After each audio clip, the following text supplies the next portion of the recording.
See if I can make this work.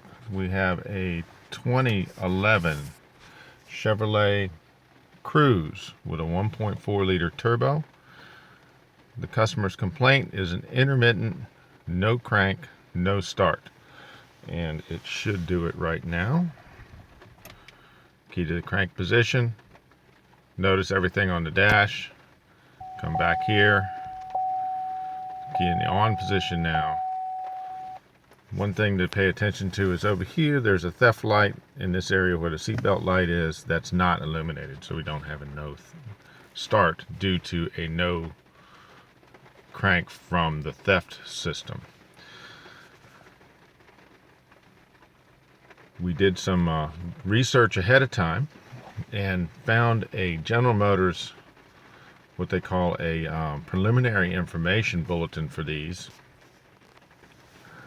and investigated it, and I'm going to explain exactly what that is in a minute. But diagnostically, if I have a no crank, no start scenario, like what I have here,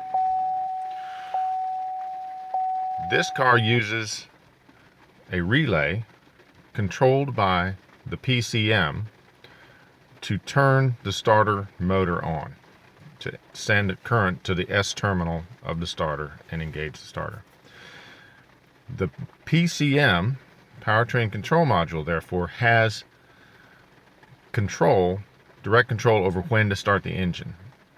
So just like you or I would discuss and determine when I need to crank the engine, the processor does the same thing. It has to sit there and say, have I got the right conditions to crank the engine? And what would those be? This is an automatic transmission vehicle, so I would need to be in park or neutral. If it were manual transmission, I would need to have the clutch on or the clutch pushed down. The other condition is that the engine needs to not currently be running. If the engine is currently running, I don't want to crank the car again. That is basically what's going on now. The processor is actually telling it that, hey, don't start the car because you're already running. Now, the process improvement said to have a look, and I've got my Modus connected here on a graph. We'll come over here. Hopefully this shows up well. It told me to have a look at the exhaust camshaft position sensor.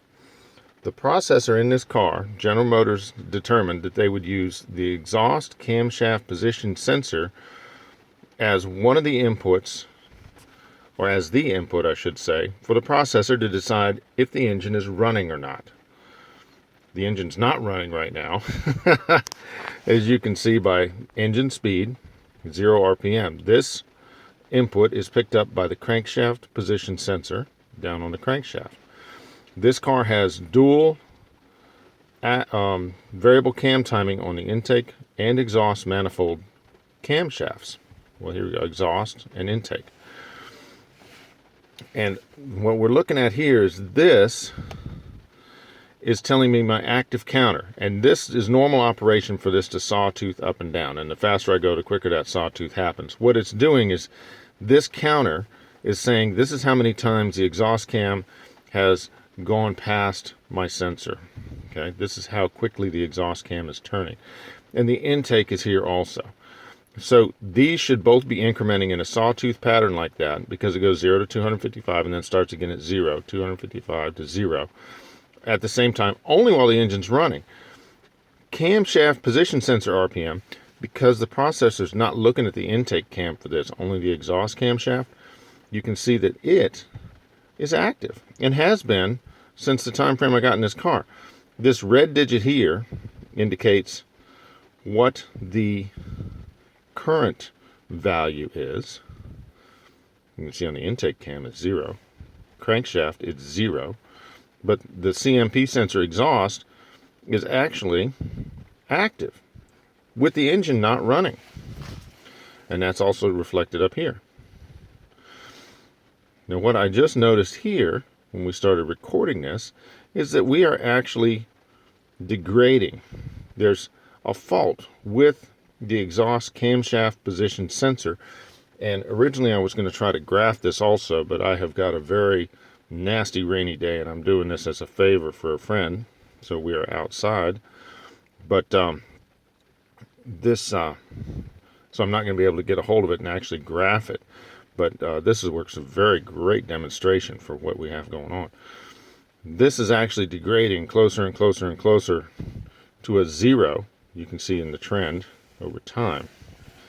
So what will happen is that as long as the cam sensor sees RPM, the PCM is seeing RPM through the cam sensor, it's not going to allow the car to start.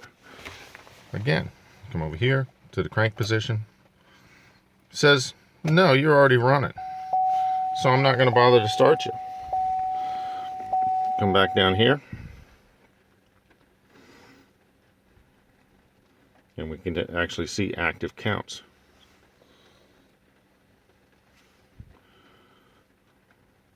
On the cam sensor, which again, they are degrading, and I don't know if that's because as the car sits here and there's a little bit of bias voltage going through the sensor, it's changing state. That's my suspicion.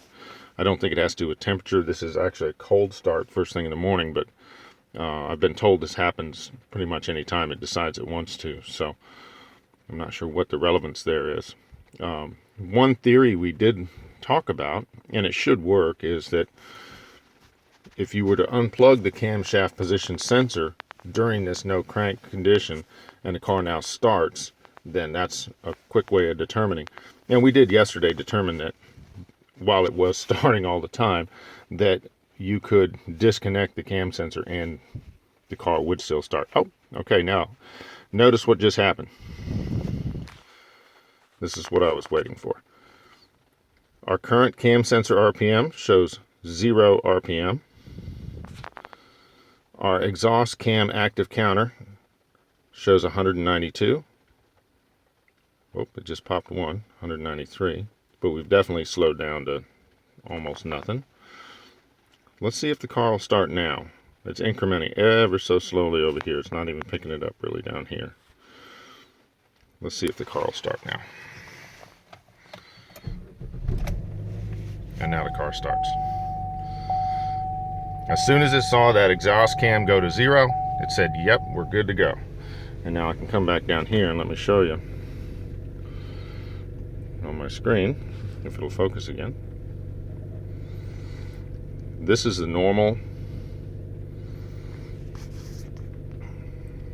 There it goes. This is the normal operation that we see while the engine's running. Over here on this side, the active counters, it's that sawtooth pattern, but we're just seeing it much more rapidly now. Each one increments and drops down. Increments 255, goes back to 0. It's just keeping track, keeping count. Cam sensor RPM and engine RPM. Not like what we saw a little bit ago. So something very cool. Wanted to capture it. I'm really glad I did. A camshaft position sensor will fix this car. And thanks to the General Motors information, service information, we were able to find it quickly. So, amazing. Always understand your systems before you start.